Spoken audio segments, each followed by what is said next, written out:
Hello friends, welcome to our channel ఆదిడిఎస్ vlogs. ఈరోజు మనం చెప్పుకోబోయే కథ మాతృభాష గురించి. కళింగపురాన్ని జయసింహుడనే మహారాజు పరిపాలించేవాడు. అతడు వివిధ రాజ్యాల కళాకారులను ఆహ్వానించి కళా ప్రదర్శన ఇప్పించి బహుమతులు ఇప్పించేవాడు.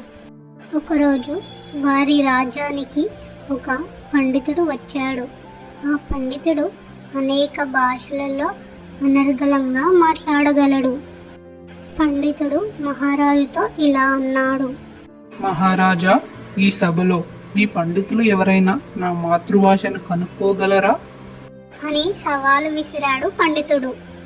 ఆస్థాన పండితులందరూ వివిధ భాషలలో వివిధ రకాలుగా ప్రశ్నలు అడిగారు. ఆ పండితుడు ఏమాత్రం తడుముకోకుండా ఏ భాషలో ఏ ప్రశ్న అడిగినా అదే తన భాష అయినట్టుగా సమాధానం చెప్పసాగాడు.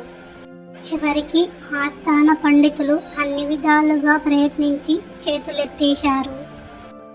మీ దేశంలో నా మాతృభాషను కనిపెట్టగల మేధావులే లేరా అన్నాడు పండితుడు.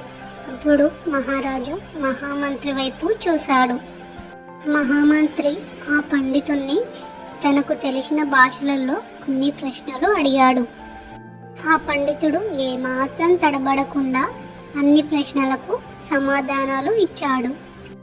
ఎన్ని భాషలలో అడిగినా అనర్గళంగా సమాధానం చెప్పడంతో మహామంత్రి విసుగు చెందాడు.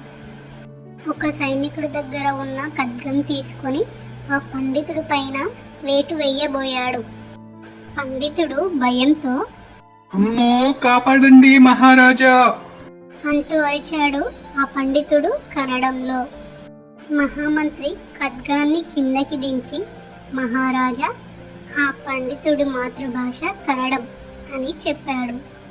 మనం ఆపదలో ఉన్నప్పుడు మనం మాట్లాడే భాష మాతృభాషలోనే ఉంటుంది అని చెప్పాడు మహామంత్రి. ఆ పండితుడు తన మాతృభాష కన్నడమే అని అంగీకరించాడు.